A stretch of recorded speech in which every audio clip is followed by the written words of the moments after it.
નમસ્કાર. તો જેની બધા જ ઉમેદવારો આટલી બધી રાહ જોતા હતા એ ફાઇનલ આન્સર કી આવી ગઈ છે.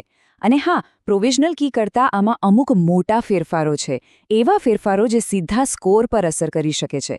તો ચાલો ફટાફટ આજના આ વિશ્લેષણમાં આપણે એક એક કરીને બધા જ ફેરફારોને સમજી લઈએ. તો હવે બધાના મગજમાં એક જ સવાલ ઘૂમી રહ્યો હશે, બરાબર ને? કે ભાઈ, આ પ્રોવિઝનલ અને ફાઇનલ કીમાં આખરે ફરક શું પડ્યો? કયા જવાબ બદલાયા અને ક્યાં ગ્રેસિંગ મળ્યું? ચાલો બધી જ મૂંઝવણ દૂર કરીએ અને એક પછી એક બધા ફેરફારને વિગતવાર સમજીએ. સારું, તો સૌથી પહેલાં આપણે એવા પ્રશ્નોની વાત કરીએ જેના જવાબ જ બદલાઈ ગયા છે.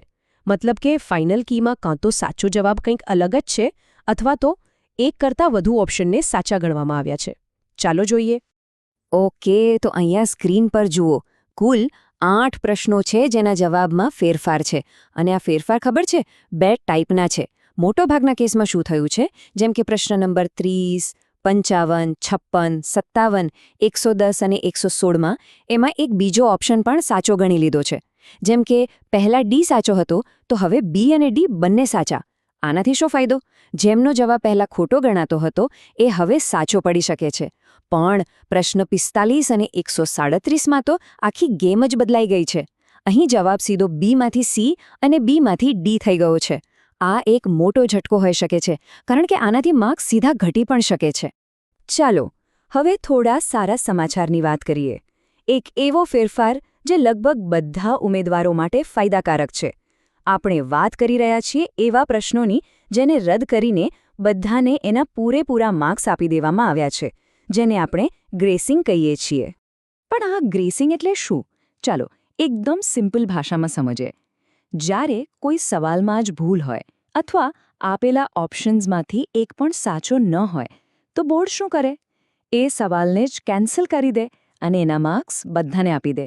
અને હા, ખાસ વાત એ છે કે સવાલ અટેમ્પ્ટ કર્યો હોય, ના કર્યો હોય કે ખોટો જવાબ લખ્યો હોય, કોઈ ફરક નહીં પડે. માર્ક્સ તો બધાને મળશે જ. આ બહુ જ અગત્યનું છે, યાદ રાખજો.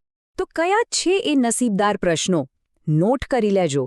કુલ 3 પ્રશ્નોમાં ગ્રેસિંગ મળ્યું છે. પ્રશ્ન નંબર 21, પ્રશ્ન નંબર 72 અને પ્રશ્ન નંબર 105. એનો સીધો મતલબ એ થયો કે આ 3 પ્રશ્નોના માર્ક્સ તો દરેકના ખાતામાં બોનસ તરીકે જમા થઈ જ ગયા, સમજો. તો આપણે બદલાયેલા જવાબો પણ જોયા અને ગ્રેસિંગવાળા પ્રશ્નો પણ જોયા. પણ આ બધાનું ટોટલ શું થાય છે?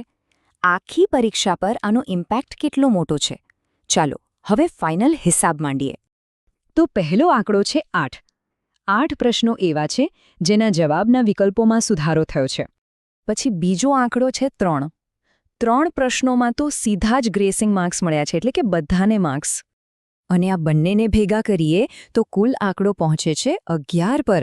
જી હા, કુલ 11 પ્રશ્નો પર આ ફાઇનલ આન્સર કીની સીધી અસર પડી છે. આ કોઈ નાનો સૂનો ફેરફાર નથી. 11 પ્રશ્નો એટલે આખું મેરિટ આમથી આમ થઈ શકે છે. તો હવે સૌથી અગત્યનું કામ શું છે? એ છે પોતાની OMR શીટ લઈને બેસવાનું અને આ 11 ફેરફારોના આધારે ફરીથી પોતાનો સ્કોર ગણવાનો. શું સ્કોર વધ્યો કે પછી ઘટ્યો? કારણ કે અંતિમ પરિણામનો બધો જ દારોમદાર હવે આ નવી ગણતરી પર છે. એટલે એકદમ શાંતિથી અને ધ્યાનથી પોતાનો નવો સ્કોર ચેક કરવો બહુ જ જરૂરી છે.